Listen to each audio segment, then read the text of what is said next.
বিশ্বকবি রবীন্দ্রনাথ ঠাকুরের লাল মাটির শহর বোলপুর শান্তিনিকেতন। আর এই বোলপুর শান্তিনিকেতনের আনাচে কানাচে লুকিয়ে রয়েছে কবিগুরুর নানান অজানা ইতিহাস।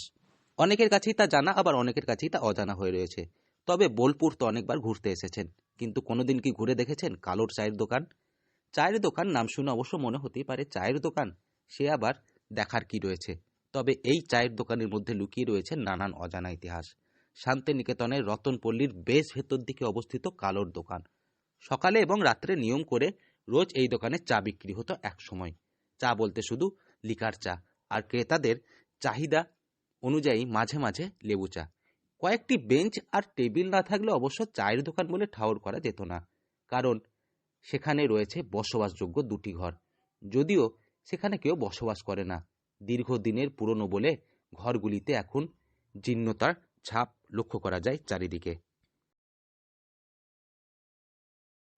কালীপদ দলুই অর্থাৎ কালোদা, উনি শান্তিনিকেতনে এই নামেই পরিচিত দীর্ঘদিন যাবৎ।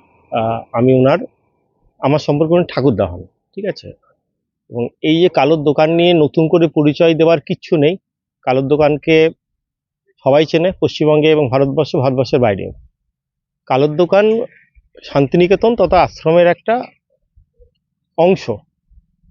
তার কারণ হচ্ছে এর শুরুটাই হয়েছিল আশ্রমের প্রাঙ্গণ থেকে, এবং রবীন্দ্রনাথের ছায়া থেকে এর শুরু।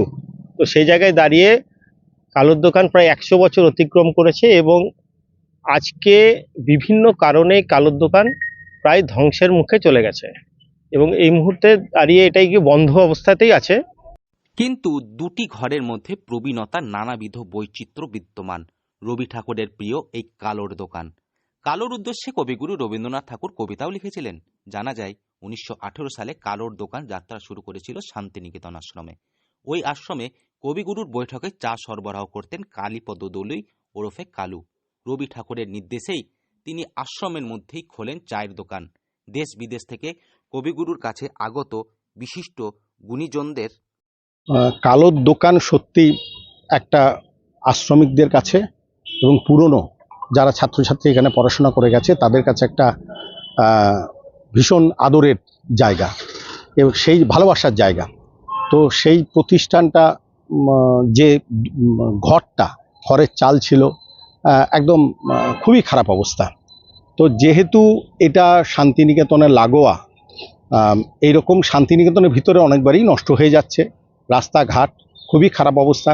এই ক্ষেত্রে যারা বসতো ওখানে তাদের কাছে আমার আবেদন, প্রত্যেকে যদি চাঁদা করে আমরা ছাওয়ানোর ব্যবস্থা করতে পারি জায়গাটাকে, কারণ ওখানে যারা বসেছেন তারা দিকপাল, তারা অনেকে প্রতিষ্ঠিত হয়েছেন বা অনেক আশ্রমিক আছেন, তাদের ছেলেমেয়েরা প্রতিষ্ঠিত। তারা যদি সামান্য চাঁদা দিয়ে ওটাকে রিপেয়ার করে নেয় আমার মনে হয় খুবই ভালো হবে। এবং তৃপ্তি দিয়েছে এই কালোর চা।